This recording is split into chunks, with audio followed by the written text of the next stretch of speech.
It's been a while since I posted my last video, so I think it's long overdue for an update. So in this video, I'm just going to be talking about my upcoming marathon training plan and also what happened in the last few months. So back in November, I participated in the HYROX relay race in Hong Kong. I did the corporate relay, I did 2 stations, which was the sled push and also the burpee broad jumps.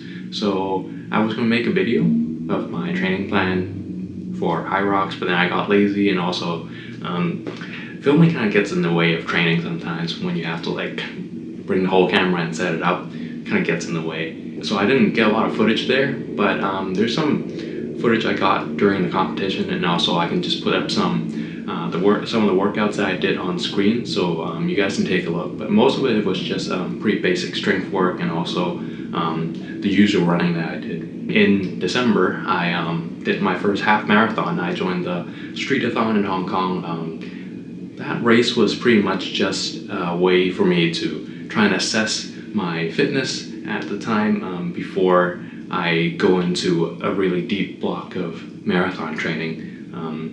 I'm doing the marathon in February the 9th, the Hong Kong Standard Chartered Marathon, so I want to really use the Streetathon, the half marathon, to try and assess where my fitness level was at and try to get more experience running a longer race. So perhaps it's my lack of experience, but I feel like the first time I do a longer race, my pace is usually more modest, in the sense that after a race I feel like I still have some in the tank.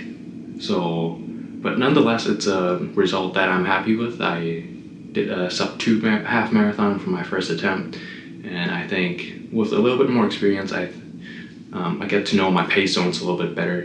A few weeks ago, I also did the old Master Q Hong Kong Fun Run. It's a 10K race, and I improved a lot from the previous year's 10km race. This year, I did a 46-minute and 45-second race time, which I'm very happy with.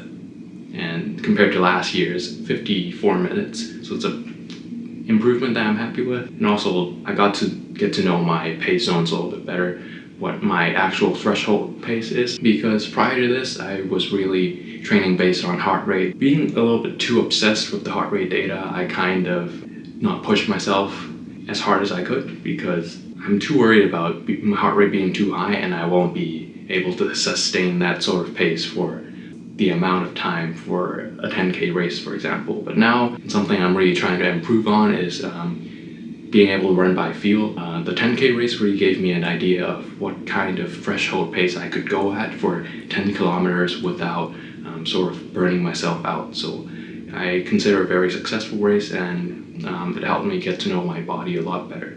So now, moving on to my actual marathon training plan.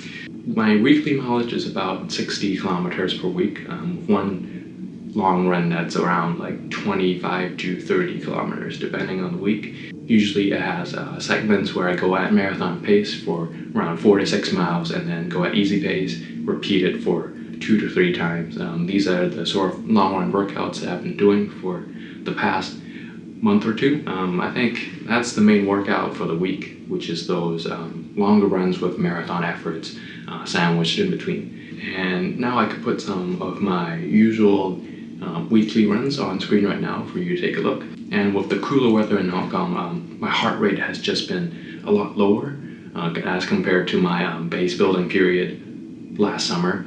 The difference is actually very significant. So, and another thing to keep in mind for me is to really try and learn to run by feel and not to push myself too hard on those easier days, especially when during this block of training, the hard workouts are actually quite demanding physically.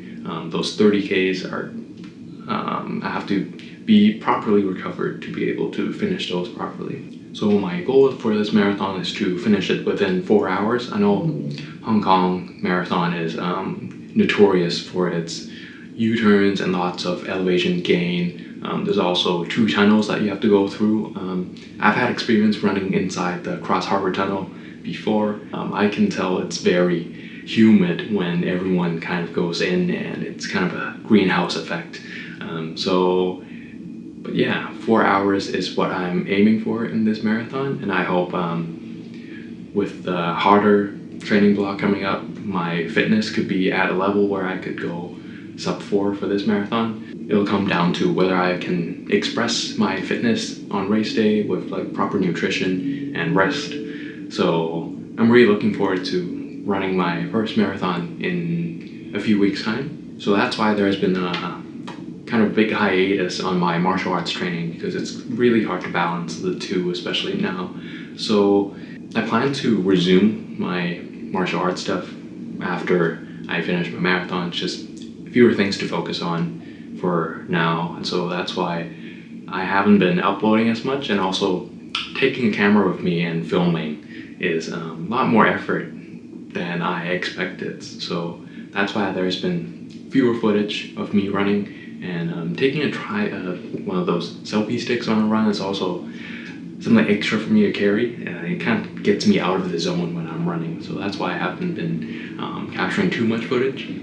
Perhaps after this kind of more serious block of training, I could go back to exploring new routes. So that's something I'm looking forward to as well. So yeah, this is just a quick video documenting my training up until this point so far. If you're also joining the Hong Kong Marathon, please like this video. Perhaps I could see you on the race course on that day.